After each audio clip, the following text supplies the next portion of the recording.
El hacendado Saturnino Arizmendi y su esposa Nieves Rojas, propietarios de 12.000 hectáreas de campo que llegaban hasta las costas del río Tacuarí de la Laguna Merín, nunca imaginaron que uno de sus hijos, Athos Arizmendi, con 18 años cumplidos, heredó los campos del actual balneario tras la muerte de su padre Saturnino.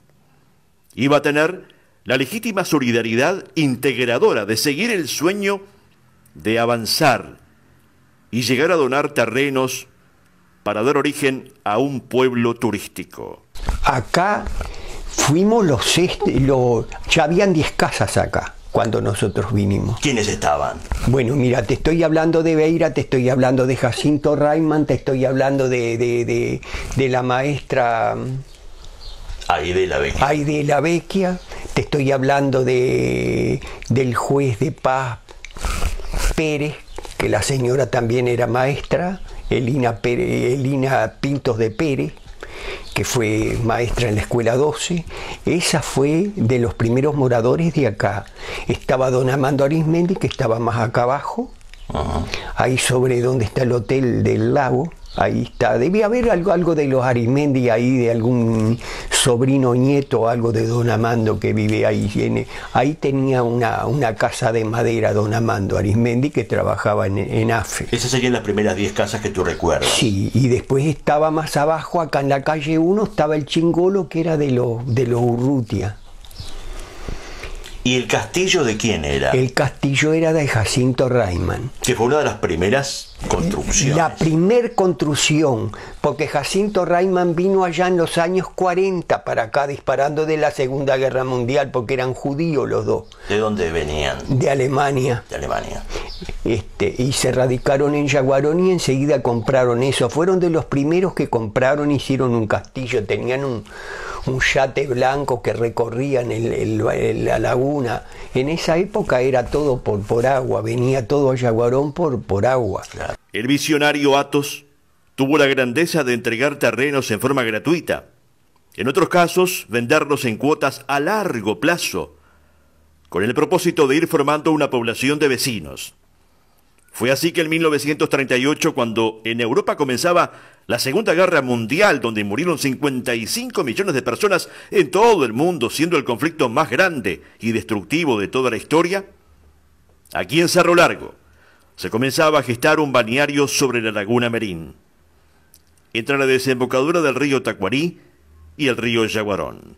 Fue hecho un castillo tenía en la torre un reloj que se iluminaba de noche, que los navíos cuando venían por la laguna ya sabían que venían entrando al río Yaguarón, porque era una torre que era como un faro que se iluminaba, y de ahí la gente se orientaba que iba entrando al río Yaguarón. Entonces cumplió un papel también como si fuera la prefectura, un marinero. Sí, no, el hombre venía de Europa e hizo algo que no había en la zona. Una obra social. Una obra social, y además le daba vida a todo el balneario, viste que era un referente del balneario, el castillo. Vos llegabas al balneario y lo primero que hacías era ir caminando por la orilla del agua hasta el castillo.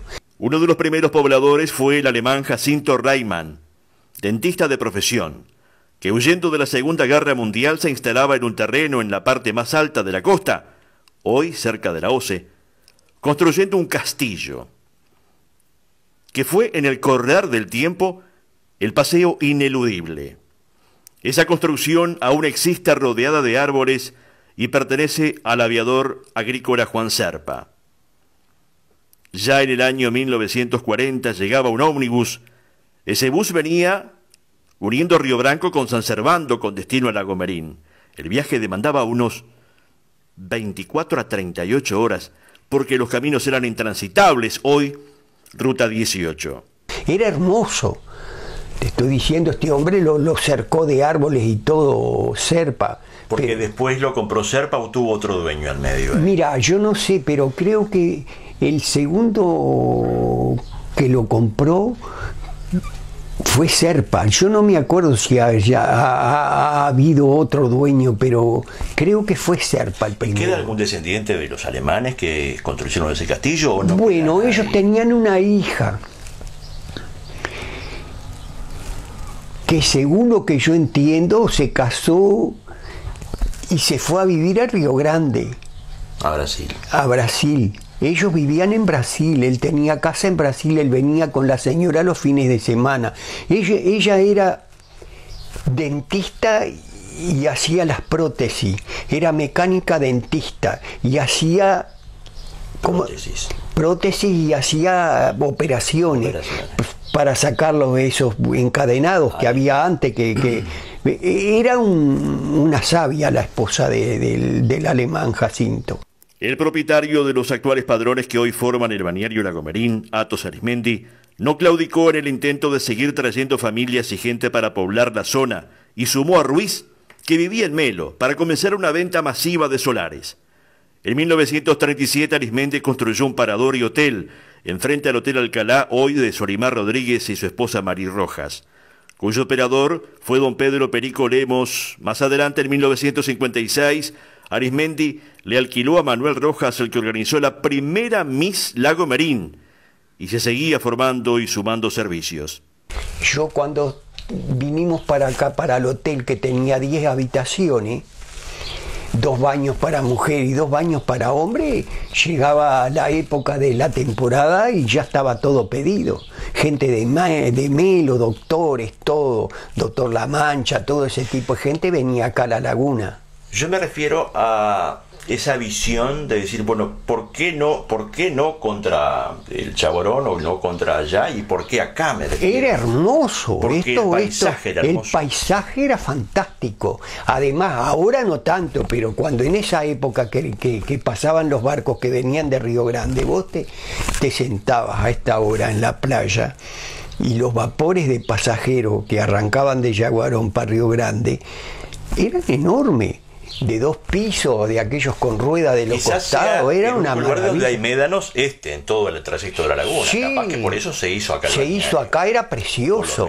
Yo, cuando vine para acá, que eran 10 casas, había que arrastrar las cosas de ahí donde está la comisaría, para allá, para la orilla, porque no había entrada como hay ahora. Las casas eran hechas en los arenales.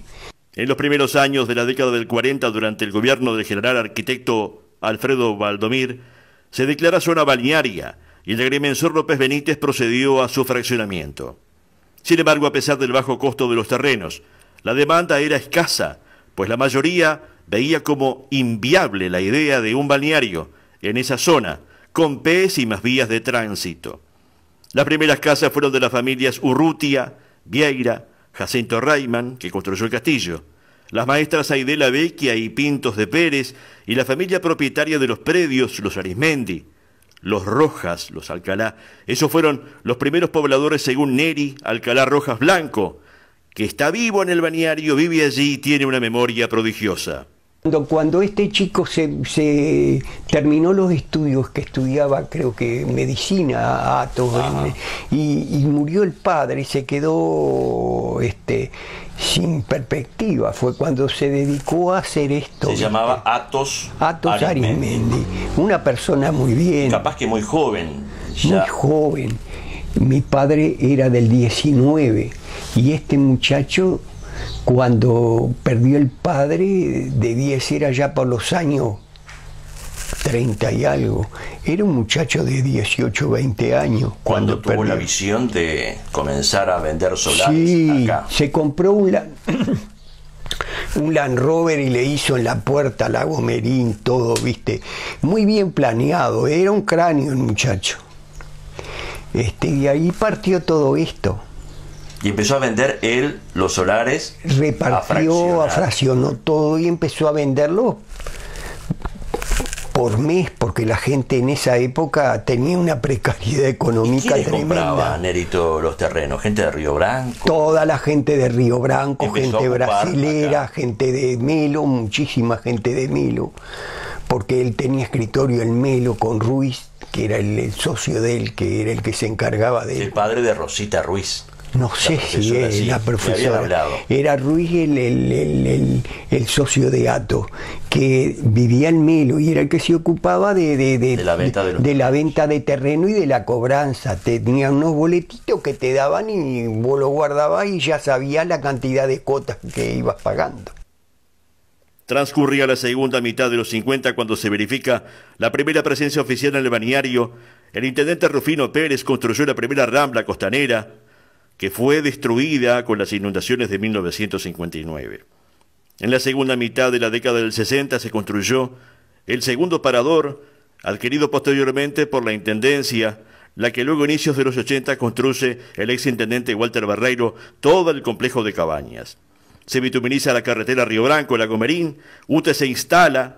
En 1987, Solimar Rodríguez y su esposa pasan a operar el viejo parador, hoy Alcalá del Lago. Se construye el Hotel del Lago, de Odera y Acosta. Y cuando Villanueva Saravia era vicepresidente de OCE, se instala el servicio de agua potable. Antel también comienza a funcionar la sala de casinos del Estado, uno de los principales referentes del turista que llegaba a La Gomerín, hoy ya no está. Este último fue cerrado. Ahora llega la fibra óptica y los cajeros automáticos. La Gomerín le merece un homenaje a Atos Arismendi, el visionario solidario que construyó este sitio tan bello.